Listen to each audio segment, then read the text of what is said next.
You're listening to Do That Well with your hosts, Brenda Brown and Karen Thrall, a podcast about real experiences and how to turn them into life lessons. Unscripted, honest, funny, genuine, and passionate. A series of conversations where we explore every aspect of human interaction and provoke each other to do life well. And Karen, you brought the topic to the table this week, so would you like to introduce what we will Sure. be discussing today? I would love to do that. So I thought it'd be really great to talk about this seasonal affective disorder. And it's really common. It's a lot more common, and I don't think it gets enough attention. And I think that those who are listening, that some of you will relate. And good news, you are not alone. And we do that well. And we want to give some tools that we found over some psychology websites of what do you do if you struggle with SAD, which is seasonal affective disorder. And we found some tips and tricks, and we just would love to talk about it, what it is, what are the symptoms, and what are some things you could do to do self-care, self-compassion, self-love, self-goodness. Exactly. And I think this is such a good topic for us to talk about right now because we are in the winter months, which is where it seems more people tend to experience SAD. We will go into it, but SAD can also be felt in the spring and summer months. However, it is more prevalent in the fall and winter months. Right. So I think the timing is great. It is. It Um, is. And of course, taking this moment to remind all of you that we're not doctors, we're not psychologists. This isn't meant to be something that you are going to now go and diagnose yourself with SAD.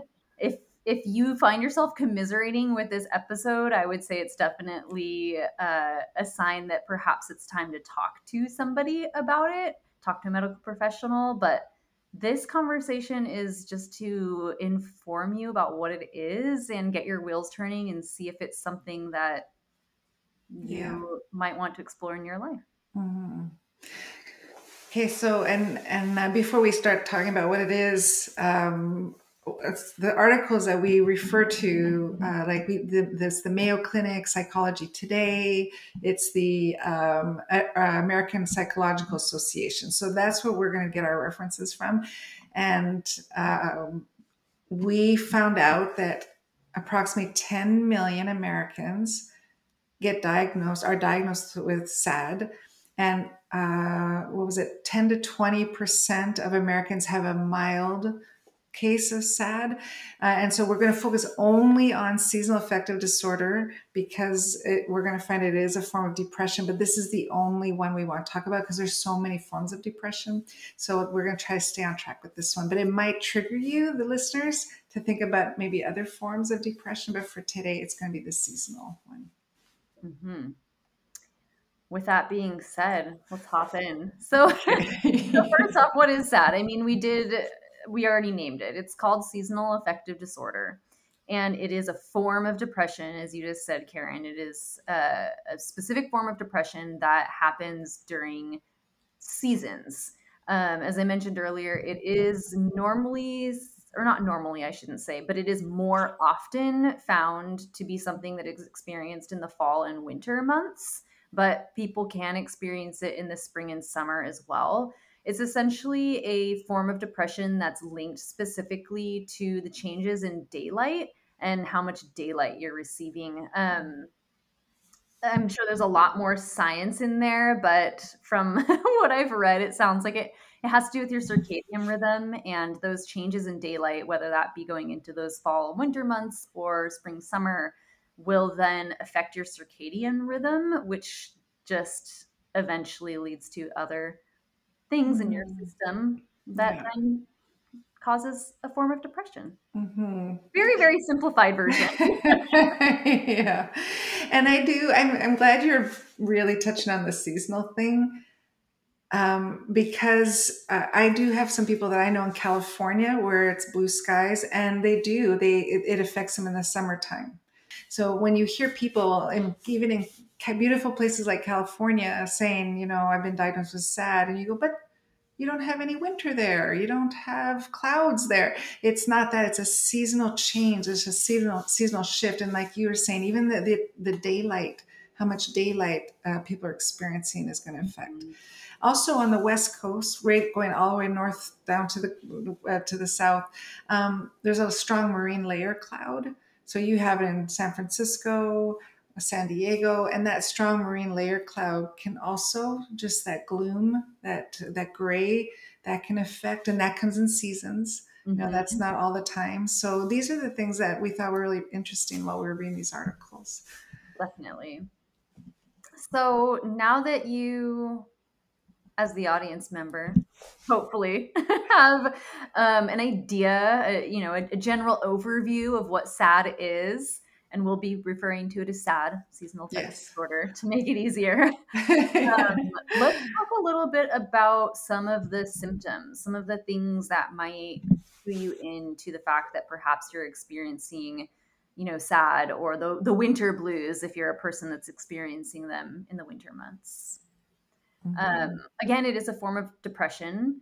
So there's a lot of overlap in symptoms that you would feel with SAD and actual depression. But again, we are focusing on SAD today.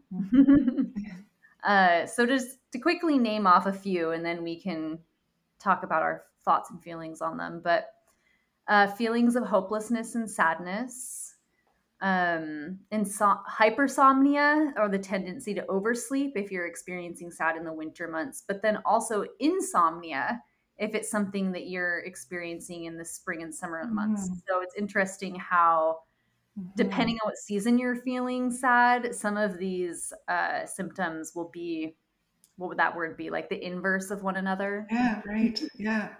Because even in the appetite, it talks about you have more cravings of food, Hmm. but in the summer type of sad, you have poor appetite, so you're having right. So I thought that was interesting too. Hmm. And then on that same note, with SAD in the winter, because often your appetite may increase, you might experience weight gain, and that could also be from lack of activity. And then on the other side of that coin, if it's in the spring, summer months that you're feeling sad, it might actually look like weight loss. Hmm. Um, so again, interesting how that works. The one that really I thought, oh, it was so interesting is the one that about a heavy feeling in the arms or legs for sad. I thought, oh, wow, that's really specific. Hmm. So if you're feeling a really heaviness in your a weight, and maybe it's like like concrete or whatever, like your legs, your arms just feel just heavy, then that is a symptom. Hmm. And this is what's so encouraging is when you start looking at the symptoms, and they have quite a list. And if you're listening, you're going, wait, I have that. That's hang on a second. And I think putting the puzzle pieces together is what is really cool about this. Is so knowing what the symptoms are is really valuable. Definitely. I agree. And I'm sure we'll touch on it in a moment, but the frequency of the symptoms. So I'm just going to let Mhm. that hang in the air Yes. for a moment and we'll come back around to it. But Okay. Okay. Good idea. so other symptoms, drop in energy level. And again, in the summertime or springtime, that could actually look like increased energy levels to the point of agitation or irritability. Mm-hmm. Yes. Um, in the winter time, fatigue for both times, difficulty concentrating, or again, that irritability or agitation that I mentioned a moment ago, anxiety, um, feeling more sensitive to things, Mm-hmm. feeling more sensitive to like social rejection or just avoiding situations altogether. Mm-hmm. So that's a very, again, broad strokes Mm-hmm. of some of the symptoms that can be experienced with SAD. Mm-hmm. I did want to ask you a question. Was something when we were talking before the recording, and is the difference between hibernation and sad.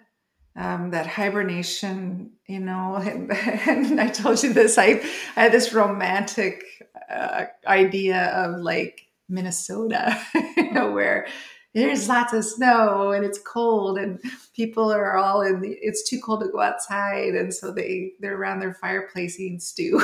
Like they're just making puzzles, doing puzzles and wearing their little woolies. And, like, I just think, oh, and so that's a form of hibernation where you just kind of, and then you just go to people's houses and you just really don't do tons outside, because it's so cold Right. and that's pretty normal. But sad, just be curious to hear your thoughts, Brenda. The difference between sad and just hibernating for the winter months. Mm-hmm. What do you think would be a difference? Yeah, a great question. Let me think on it for a second here. So for me, to touch on what I was saying just a moment ago, the frequency of the symptoms, Right. I think that would definitely play into it, in my opinion. This difference between like hibernating or a choice to be like cozy and hygge. Is that how they say it in Scandinavian? Hygge? Hygge? I need Victor. He speaks Swedish. He'll tell me how to say it. There's a word in the Scandinavian culture that we don't have in our culture, and it's like Hygge, and it essentially just means like this feeling of coziness and like Oh. hunkering down, and it's like hibernation, what you're describing. Hmm. Um, Hmm. but this, I think, with hibernating, it's like this choice that you're making. Oh, it's cold out, so I want to, be inside today or whatever. And I think with sad, I shouldn't call it a choice, but I think with sad, it's more like it's happening to you, and I think it would happen more frequently. So you would feel like, oh, I'm just going to stay inside today because going outside seems stressful, or if you're finding that you just want to stay inside every single day, um, Hmm. I feel like that there's a Yeah. difference there. So it's like, Yeah. are you frequently having these feelings of always wanting to avoid social situations, or is Hmm. it, a fleeting thing because today's an especially cold day? Hmm. So I guess that was my first line of thinking. And then my second line of thought is this idea of, if there's like a layer of anxiety on it, or a layer of wanting to avoid, and that's why you're choosing to hibernate. I thank you for saying the frequency part, because if you had a one-off day and it's the winter blues and it's a day, sure. There's a day where you're having anxiety, social rejection, sleeping way too much, low physical activity, heaviness in arms. Okay, yeah. But what you're saying is it's the frequency of these symptoms, the sadness, the hopelessness. Some of the times it's thoughts of suicide. Like, why all of a sudden am I, entertaining thoughts of suicide? If that is frequently happening, Mhm. then it it would be a good idea for you to go to see your doctor and just say, hey, is it possible that this is Right. sad? Because what a relief for people listening. What a relief if you are having these things quite often and it's during a certain time of the year. What a relief that they have a psychological explanation, Right. and they can say, oh, that's called this, and 10 million people have it too. It's really common. Like, that's going to take away some shame or some isolation or some that hidden feeling of the rejection that that could possibly happen. So that frequency, I thank you for that's the key word. This is frequently happening to you. Right. I think Mhm. that's an important aspect of it, definitely. And, when we were reading as well, I know a few different places that I saw mention that in order to be diagnosed with SAD via your doctor, that you have to have experienced these symptoms during the same season for at least 2 years in a row. And so, again, you have this idea of like frequency, because if you're experiencing it too, let's say it's a winter time sad, it's a winter blues. If you're experiencing that 2 years in a row, then that's a more like frequent behavior, and it seems like it's becoming Mhm. a pattern. And this is when you would want to talk to your, doctor about it. Whereas if it was 1 year where you experienced it, and then the next year you're not experiencing it, like maybe that was just a Mhm. bad winter. Right. Maybe that was just Right. not for winter, you know? Yeah. It doesn't Yeah. necessarily mean it's indicative of a greater problem. Right. Okay. So we got the symptoms. We've written down the We've symptoms. got some symptoms. We got some of them, not all of them. And again, for those listening, if you could identify with them, take it seriously. Like, this is about self care. This is about loving yourself and really having those resources to help you when you feel like you're out of sorts. When you feel like I feel like I'm sinking, or I just feel really lost in this blah thing. Take it seriously. It could be sad. So ask your doctor. Okay, then let's go into symptoms. I'm not symptoms. I mean, what do you do? Yeah. What do you do What do you about do? it? That's the part we all really want to know, isn't it? Yes, exactly. Um, well, I don't want to take your thunder, Karen, but Oh, do it. I know that you were saying one of the ones that stood out to you was this monitoring Yes. your symptoms. And Yes. I'll let you touch on it, but I wanted to bring up, I think that Yes. like is such a huge takeaway for me. So I Me really like too. this one. Me I want to too. spend time on it. Okay. Do it. Do it. But yes, there's this idea that monitoring your symptoms can be a really effective measure in first identifying that you might be dealing with SAD, but then actually being able to lessen the symptoms. In my opinion, that in large part just has to do with the fact that once you recognize the symptoms and you're starting to have this log of when you're feeling them and different stimuluses that might contribute to the feelings, I think it allows us to have more compassion for ourselves. Mm-hmm. We've talked about this before on the podcast. Like, I'm a pretty big advocate of, if you can understand something, then you can start to heal it, or you can start Yeah.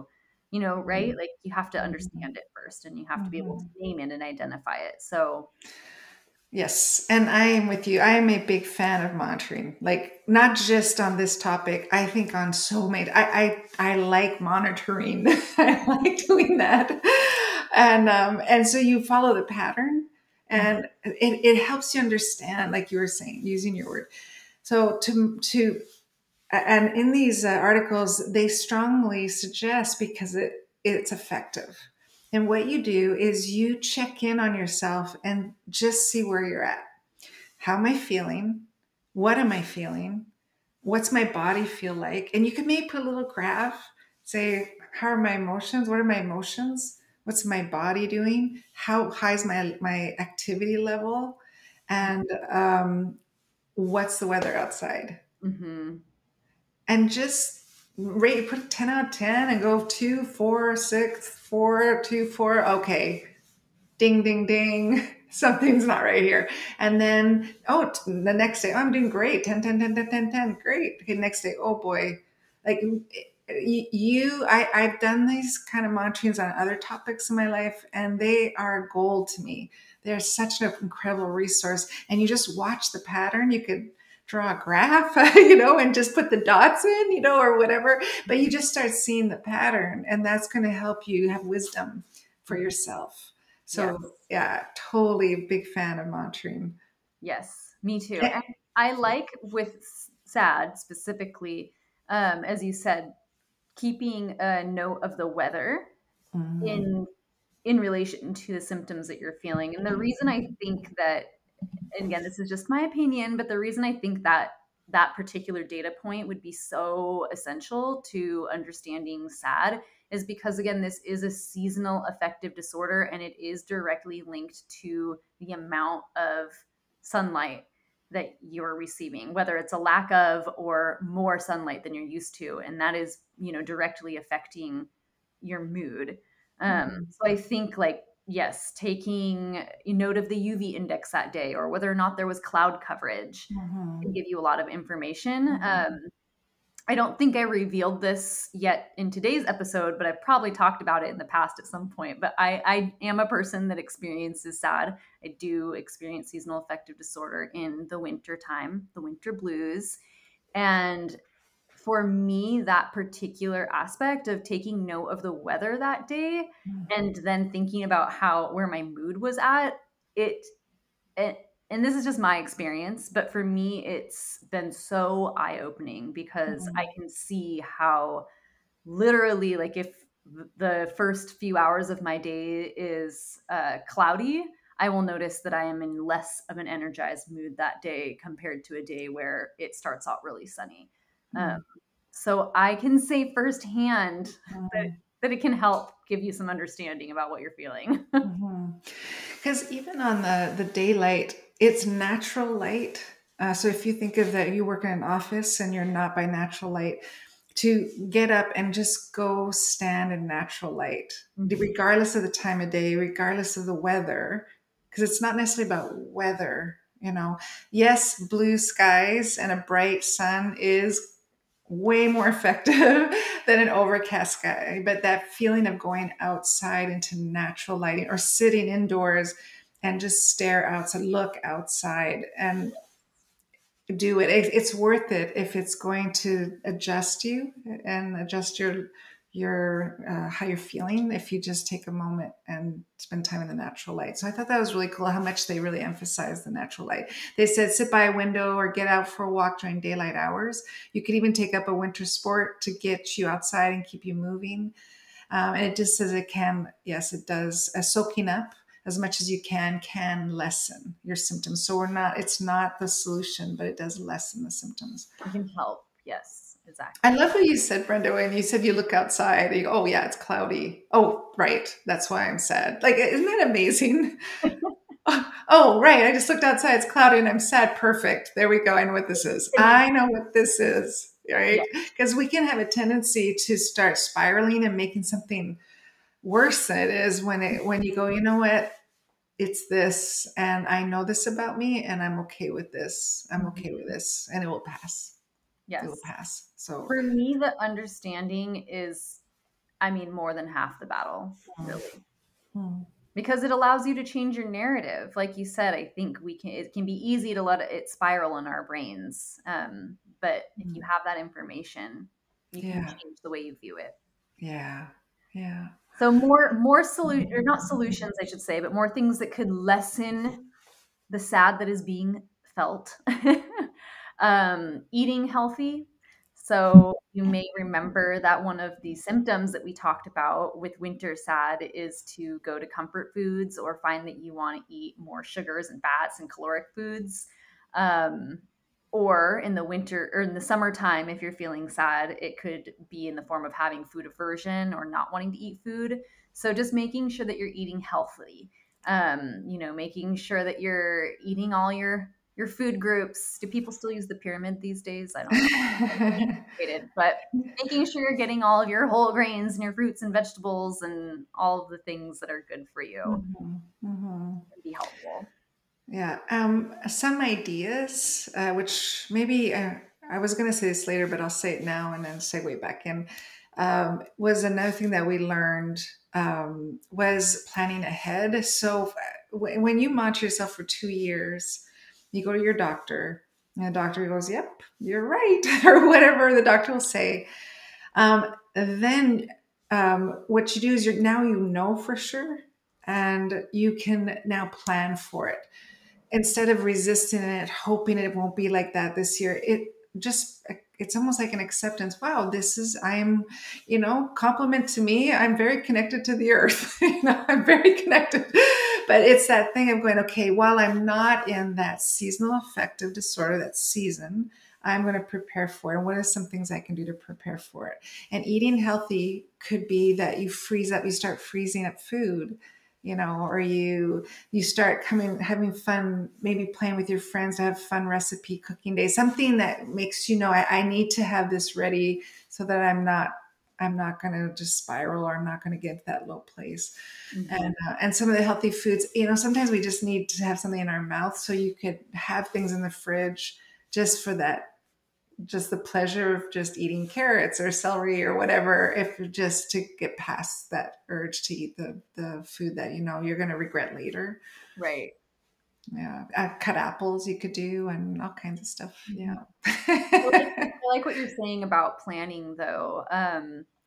Something that I actually am just starting in my own life with one of my friends. And this isn't something we picked up in an article, but I think it's applicable here.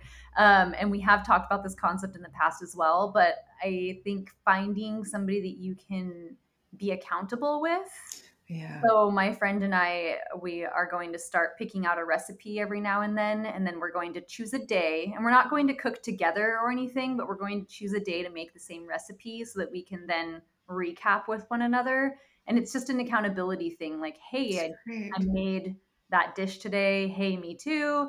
But I, again, as somebody that experiences SAD, I definitely do have a tendency to not eat as well in the winter, or go to really like quick fixes and quick meals. So something like this for me is really important, and having a friend that I can be accountable with is helpful to like stick to my own guns. Mhm. You know what else it does too? It really promotes activity. Hmm. Because how they're saying like stay active, and I'll go to that one and we'll come back. Stay active. Don't stay cooped up in your house all winter. Get out and enjoy your community this season. Volunteer, join a local club, go for a walk, go ice skating with your loved ones to as suggestions. Also, if you know you experience SAD year after year, be proactive about planning out a schedule in advance of winter to keep active, engaged with others. Research shows exercise and scheduling pleasant activities can be effective ways to lessen the impact of SAD. So for you, like that's an active thing you're doing. So you're including your friend, you're including community, and you're gonna be busy in the kitchen. And then after you're busy in the kitchen, you're going to talk about what you did. And so that's going to be the endorphins, you're doing something that's going to feel the happy part of you, So I like seeing that as that's something active you're doing. Hmm. And it also is something I'm doing with a friend. And I know If you're another doing a one friend. of the things is spending time with friends and family. So they talk Mhm. about how spending time with friends and family is a really great way to lift your spirits and also avoid some of that social isolation that can be so tempting when you're experiencing SAD.